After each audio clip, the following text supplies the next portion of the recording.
Good evening everyone. Tonight's video is going to focus on the economic situation in both Australia and Vietnam, and we're going to talk about some big differences that we've noticed open up over the last 4 to 5 weeks between the two countries and what they're doing, the activities they're doing, the decisions they're making, and comment a little bit on the roadmap that each country's got to get them out of the economic downturn as a result of the coronavirus.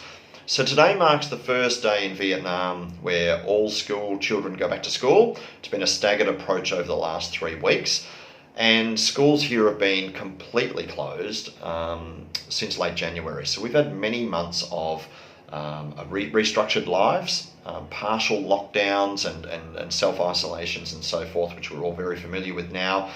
But we're very comfortable sending our children back to school now. And the reason for that is we've had no community spread virus infections for 32 days. And I guess if you asked us this question, would we be comfortable sending our children back to school 3 or 4 weeks ago, the answer might have been no.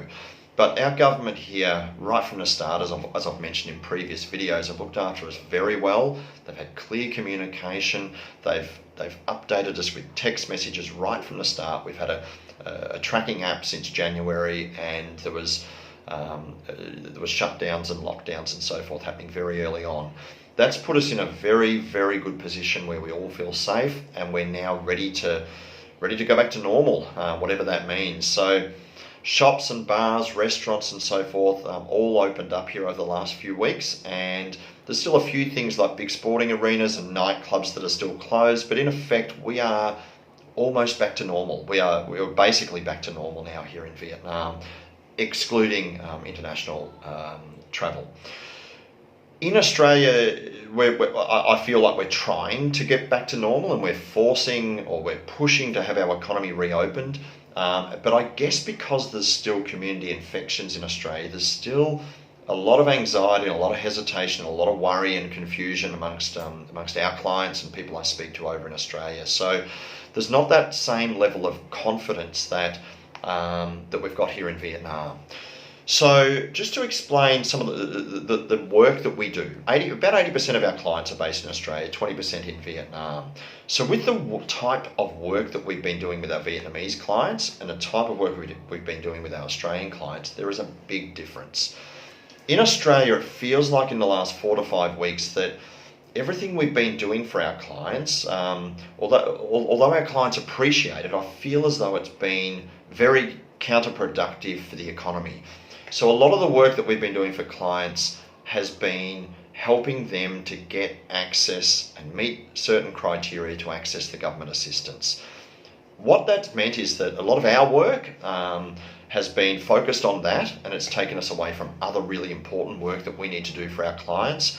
But it's also taken our clients' focus off their core business, and I can guarantee anyone in business at the moment has spent a large proportion of their time trying to qualify or trying to access these government payments. The government payments, I won't go through them all, I've dealt with those on previous videos, but they're very generous, and they sounded very simple at the start when they were first announced, but for a lot of clients it's been an extremely complex and confusing few weeks, 4 to 5 weeks, as we've tried to understand who is eligible, who is not eligible, and the problems that these handouts are causing for businesses with staff. Some staff don't want the job seeker payment, some staff do want the job seeker payment, and we can see a lot of issues opening up around HR management and people management as a result of these payments. So most of our work has gone into helping clients access government assistance. We would much prefer to be helping clients make money in their business, make profits in their business, and grow their business and expand their business, and therefore help the Australian economy. But we have not been able to do that in Australia for our clients. Not a lot anyway. In Vietnam, 100% of our work over here has been helping clients to seek out opportunities to get in early and to get their businesses running again, to get the economy running again. This is exciting work. This is the work we want to do. Probably 4 to 5 weeks ago, we felt here in Vietnam that the economy was the engines were starting again. And we knew that the Vietnamese government, the assistance that they were giving over here was a lot to the private sector by way of assisting them to, I guess, initially produce medical PPE to export around the world. Well, now here in Vietnam, we have a whole brand new industry where a lot of the PPE for medical and industrial industries here in Vietnam were made for local consumption.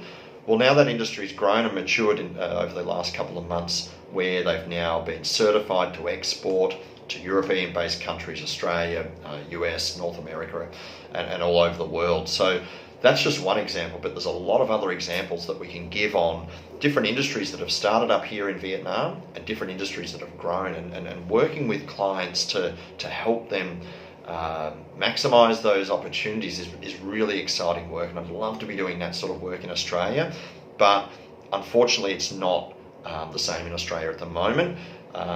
Once we get over all these payments and they settle down, and hopefully the government don't change them, because when we have uncertainty with government rules and programs, it creates confusion, and again, that's counterproductive to the economy. So I do hear whispers that the government might be revising the job seeker and the job keeper payments. I hope that doesn't happen. I hope they stick to their original 6 months, because businesses thrive on certainty and stability. So let's watch that space.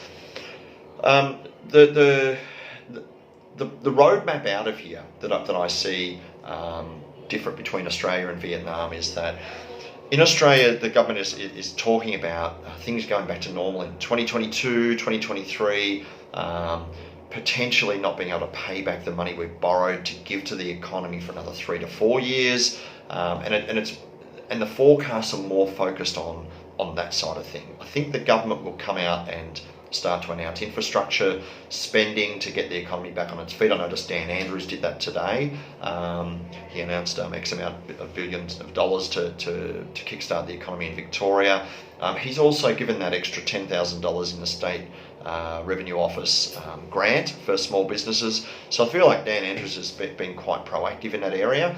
But when I look forward in Australia over the coming years, it's all about how do we pay back this money that we've borrowed. So that's a bit of a concern. I don't see a real clear roadmap how we're going to be in a better position after the virus. I think it's going to take many years to get into that position. In Vietnam, the roadmap is clear.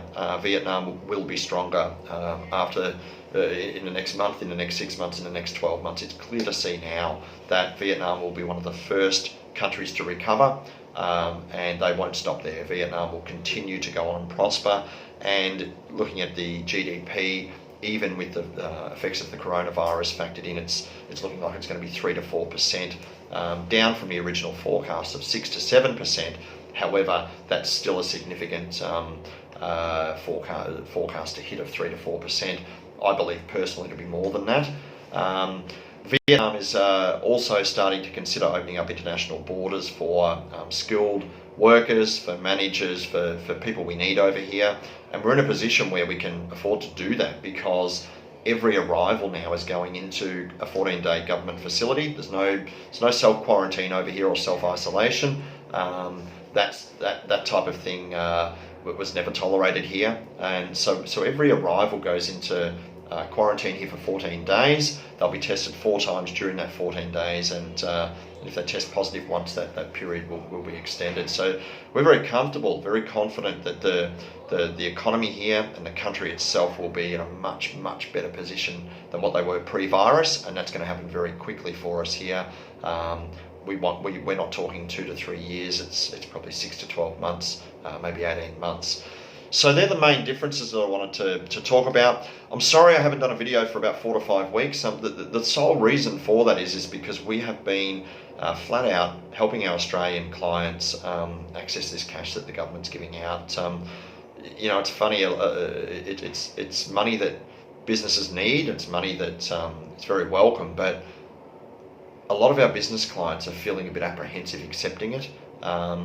They know that they can use it in their business, but they also know that, or certainly the discussions I've been having with them, is that we need to treat this more like a loan that needs to be repaid at some stage in the future, and it's probably those business people and their children that are going to have to repay it. So a lot of our business clients are feeling a little bit uncomfortable receiving it. However, my advice or my guidance to them is to get it while it's there, and then they can decide what to do with it from there on in. So I hope that's explained a few things, the differences that I see, and it's probably very timely because on Sunrise on Channel 7 there was a segment where there was an interview with one of our AusCham directors or board members over here who explained very clearly that the reason why Vietnam's in the position that we are is because it was a community-led approach. There was very little resistance to the government guidance, and we all jumped on board. And living here in Vietnam, I just feel so very lucky that we've been welcomed with open arms as expats here. The locals and expat communities have put our arms around each other, and we've just helped each other, reminded each other to wear our masks and to wash our hands and not shake hands and things like that. I haven't seen any resistance to all of those harsh lockdowns and isolations and quarantines that we've had over here. The only thing that I would probably disagree with that segment was it was mentioned that we're probably a couple of weeks in front of Australia. I think we're more likely 4 to 5 weeks in front of Australia, and I've said that all along in my videos that's what it felt like, and I still hold that view now. So in future videos, I'm going to get down to specifics a bit more about the difference between the two countries, because as I've always said, if we analyse those two differences, there's something there that we can all learn, not just for our countries but for our individual businesses. If we know that one country's a few weeks in front of us, we should be able to look at that country, analyse what they're doing, and then replicate it in our businesses or in our government back in Australia. So I look forward to doing more videos. That's it for tonight, so we'll speak soon. Thank you.